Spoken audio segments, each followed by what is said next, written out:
ကျွန်တော်ပြောမှာခေါင်းစဉ်ကတော့တူတယ်ဒါပေမဲ့ပြောမဲ့အကြောင်းအရာမတူဘူးဘာလို့ဆိုတော့ခမများတို့ကထင်ထားတာခမများတို့ဟိုခေါင်းလောင်းကြီးလို့ထင်ထားတယ်ဒီ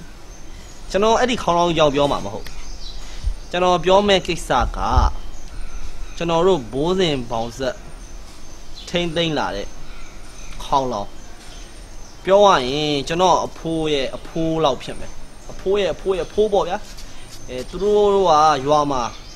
ရွာစာတင်ကျောင်းလေးဖွင့်အဲ့တုန်းကရွာကလေးတွေကိုကျောင်းကိုလာအောင်ပေါ့ဗျာဟိုအသုံးပြုတဲ့ခေါင်းလောင်းပေါ့ကလောင်ကလောင်ကလောင်ကလောင်ကလောင်ကလောင်ဆိုတာနဲ့ရွာကလေးကအော်ကျောင်းတက်ပြီဆိုပြီးကျောင်းကိုလာကြအဲ့ဒီမှာစာရေးစာဖတ်သင်ပေးကြတာပေါ့ဗျာအဲ့ဒီခေါင်းလောင်းကဟိုကျွန်တော်လက်ထက်ကျွန်တော်ငယ်ငယ်တုန်းကအထိရှိဒါပေမဲ့ဘလို့ကြောက်လဲမသိဘူးပျောက်သွားကျွန်တော်ဘိုးဘွားပိုင်ပစ္စည်းဆိုကျွန်တော်နှမျောတာပေါ့ဗျာနှမျောတော့ကျွန်တော်အဲ့ဒီခေါင်းလောင်းကိုကျွန်တော်ပြန်ရှာမယ်ဆိုပြီးတော့ကျွန်တော်စဉ်းစားတော့အခုဘာဖြစ်တယ်လဲဆိုတော့ကျွန်တော်မှာအခွင့်ရေးရခွင့်လန်းလဲပေါ့ကျွန်တော်ဒီခေါင်းလောင်းကြီးကျွန်တော်ပြန်ရှာလို့ရပြီကျွန်တော်ကူညီမဲ့လူတွေလည်းရှိကျွန်တော်ပြန်ရှာအဲ့ဒါလို့ပြန်ရှာနေတဲ့ကာလမှာလိုအပ်တာတွေကတော့ဒီပညာတွေငွေကြေးတွေအကုန်လုံးပါပဲဗျာလိုတာပေါ့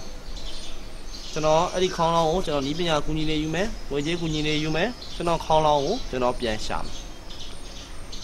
အေးဒါပေမဲ့ဘာဖြစ်တယ်လဲဆိုတော့ဒီခေါင်းလောင်းကြီးကသူ့ရဲ့အကြောင်းကိုကျွန်တော်လည်းသိချာဂါဂနာနာမှတ်မိ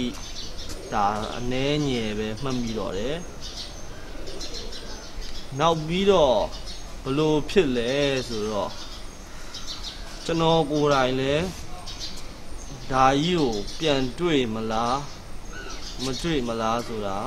မသိဘူးပြန်တော့တွေ့ကျင်တယ်ဗျာဒါပေမဲ့ကျွန်တော်စိတ်ထဲမှာဖြစ်နေတာတွေဘလို့လဲဆိုတော့ဒီခေါင်းလောင်းကြီးကျွန်တော်ပြန်တွေ့မလားမတွေ့မလားဒီခေါင်းလောင်းကြီးရင်တော့ဘာလို့ပဲကလောင်းလို့လိုက်ကျောင်းသားတွေလာကြမလားဟောလာကြမလားသံတော်ဝါနဲ့ဆက်ရှာနေရတာပါပဲဗျာဒီတော့ရင်ဆိုပြီးပါဘူးကျွန်တော်ဒီခေါင်းလောင်းကြီးပြန်တွေ့မယ်လေကျွန်တော်ယုံကိုယုံကြည်တယ်ကျွန်တော်ပဲဘုတ်တင်ပေါင်တဲ့ခေါင်းလောင်းကြီးကိုကျွန်တော်သိချာပြန်တွေ့အောင်ရှာမယ်ဗျာအခုကျွန်တော်ပြောနေတာတွေတော့အချိန်ကြီးကလင့်ကုန်ပြီကျွန်တော်ကို